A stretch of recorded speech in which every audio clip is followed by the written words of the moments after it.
The history of Coppa really began when Hugh Osman had an idea to create a space where you can use it as an office during the day, or you can meet friends for a drink in the evening or have lunch. Designated zones where there's maybe a quieter space if you want to do some work and send emails, but also a relaxed atmosphere with really good quality food, really good quality drinks, served in a really friendly way. We've certainly had to adapt operationally to the volumes that come here. Typically here today, they'll probably do somewhere in the region of 800 to 1,000 covers for a Monday. Simplicity is a key element. Whatever we do, it has to be simple.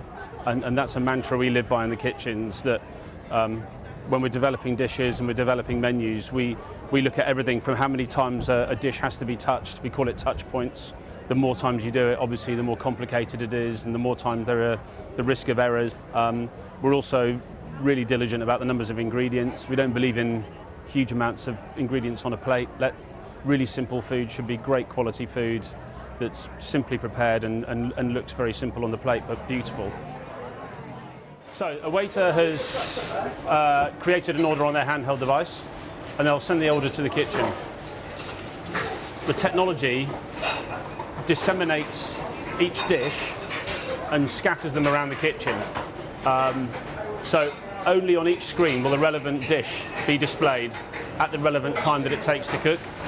So in theory, everything will come up to the pass virtually at the same time to help with the flow of the kitchen, to help with food quality, and to help the chefs be more efficient.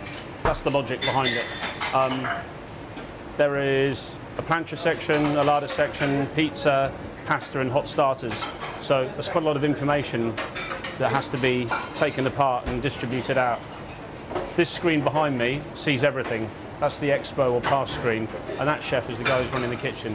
This is the main expo screen of the restaurant, so all food coming out of the pass and all the tickets that are on order will be on this screen here. So really this is great for quality control here.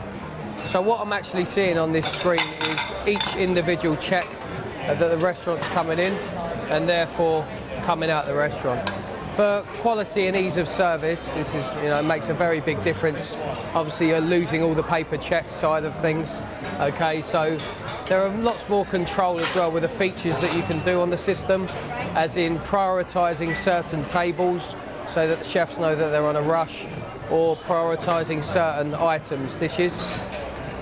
Also, when food gets sent from the pass, you can then tag that particular dish off of the screen so you know that's gone. So it's a very simple way of controlling things like no pens, papers, and when the table is finished, everything goes green. You know the table is ready to be checked, and then the table is ready to be sent to the customer.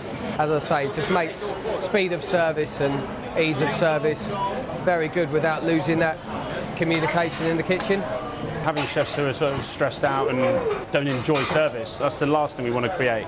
We want to create an environment, okay, it's pretty hot in here now, but apart from the heat, we want these guys to feel as though they totally have the right technology to help them deliver what we're asking them to. It's critical. I think also working with QSR to evolve the product is important. We've done some work with them lately in terms of sort of looking at throughputs and how many checks a kitchen gets, almost getting scientific about certain times of the day, how busy you are versus other times of the day, and when does a kitchen really reach its sort of zenith of absolute output, and when does it really start to fall apart, and trying to sort of manage that to make sure that our booking system doesn't max out and kills shifts. So technology will never rest. We'll always be looking at what's available and what's going to benefit us. So the future's looking very bright. We're having an absolutely stonking summer. Our like-for-like sales are off the chart. We're very happy.